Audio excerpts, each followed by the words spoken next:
வந்து திடீரென்று திரும்பி விட்டாள். நான் பிரேக் அடித்தால் நிற்கவில்லை. கஷ்டப்பட்டு நிறுத்திவிட்டேன். எனக்கு எந்த அடியும் இல்லை, வண்டியும் எந்த சேதாரம் இல்லை. அதேபோல் அவசரமாக ஒரு ஊருக்கு போக வேண்டும். பஸ் போட்டேன். நிற்காமல் போய்விட்டாள்.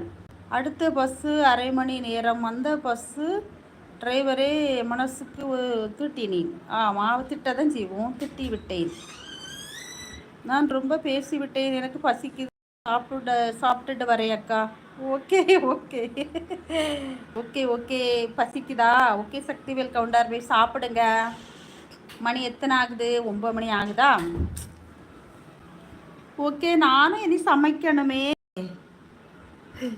மணி 9 மணி ஆயிடுச்சு.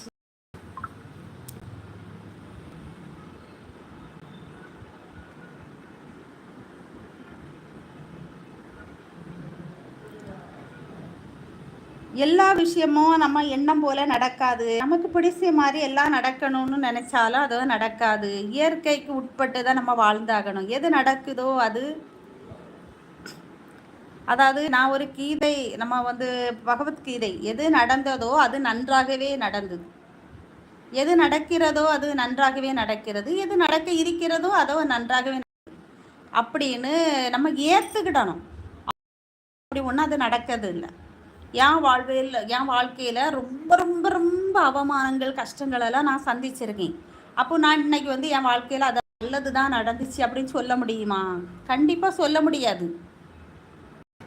நிறைய ஏமாற்றங்கள், நிறைய அவமானங்கள், நிறைய வலிகள், அதாவது என்னுடைய முந்தைய வாழ்க்கையில். அப்போ நான் வந்து இன்னைக்கு இருந்துக்கிட்டு வந்து நடந்ததெல்லாம் நல்லதாகவே நடந்துச்சு அப்படி சொல்ல முடியுமா? சொல்ல முடியாது. ஏன்னா அதை ஏற்றுக்கிட்டாதான் நான் அடுத்து நகர முடியும். வாழ்க்கையை நான் நகர்த்தி கொண்டு போக முடியும். அதுக்காக நான் அதை ஏற்றுக்கிட்டுறேன். அப்போ இப்போ வந்து நான் நல்லா தான் வாழ்ந்துக்கிட்டு இருக்கேன்னு அது சுத்தமாக போய் நான் சிரிக்கிறேன். நான் அது இந்த நிமிடம் மட்டும்தான் உள்ள அன்போடு நான் சிரிக்கலை. ஏன்னா என் மனசுக்குள்ளே 1000 வலிகள் இருக்குது. வெளியில் சொல்ல முடியாத 1000 வேதனைகளோடு இருக்கேன். நான் மட்டும் இல்லை, எல்லாருமே அப்படி தான். ஏதோ நம்ம ஓடிக்கிட்டே இருக்கிறோம், கொஞ்ச நேரம் இளைப்பாடுறதுக்காக வந்து இந்த லைவில் உட்கார்ந்து இருக்கிறோம். அதே மாதிரி தான், அதாவது நம்ம ஒரு இடத்துக்கு நடந்து போயிட்டு இருக்கோம், ரொம்ப டயர்டாகிடுச்சுன்னா என்ன செய்வோம்? கொஞ்சம் நேரம் உட்காந்து இளைப்பாருவோம். அதே மாதிரி தான் இப்போ உங்ககிட்ட பேசிகிட்டு இருக்கக்கூடிய இந்த நேரம் இளைப்பாறக்கூடிய நேரம். ஆனாலும் என் மனசுக்குள்ளே நிறைய ஓட்டங்கள் இருக்குது.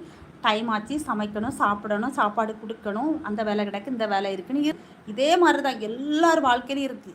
இனி நாளைக்கு என்ன நடக்குங்கிறது அது நிச்சயமே இல்லாத வாழ்க்கை. அதுக்காக நம்ம இன்னைக்கு பயந்துக்கிட்டே வாழ முடியுமா? நாளைக்கு அப்படி நடந்துருமோ, இப்படி நடந்துருமோ, அப்படி நடந்துருமோ, இப்படி, அதான் காலம் போகிற பக்கத்தில் போய்கிட்டே இருக்கணும்.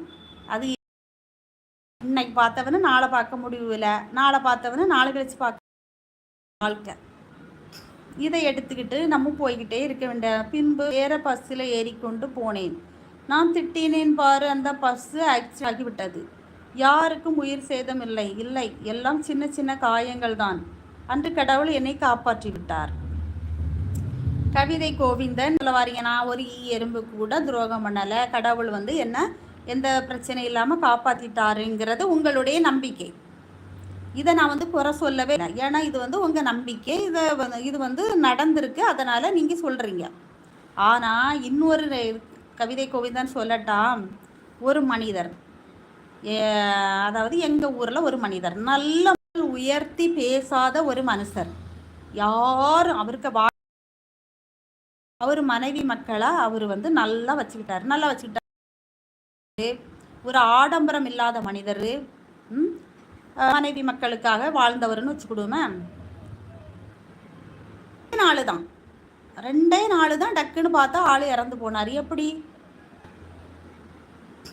இன்னும் இருக்குது அவருக்கு வந்து வாழ்க்கையில் அவர் பிள்ளைங்க, பேர பிள்ளைங்கன்னு நிறைய பார்க்க வேண்டிய இருக்குது. டக்குன்னு 2 நாளையில் சுகம் இல்லைன்னு ஏதாச்சு. அப்போவும் அவர் வந்து, ஆனால் எனக்கு தெரிஞ்சு அவர் எந்த பாவமும் பண்ணாதவர், எந்த கெட்ட பழக்கமும் இல்லாதவர், எந்த வம்பு தும்புக்கும் போகாதவர், அவருக்கு உரல் ஒசத்தி பேசி நான் பார்க்காதவர். அப்போ அவரை நம்ம என்னன்னு சொல்லுது?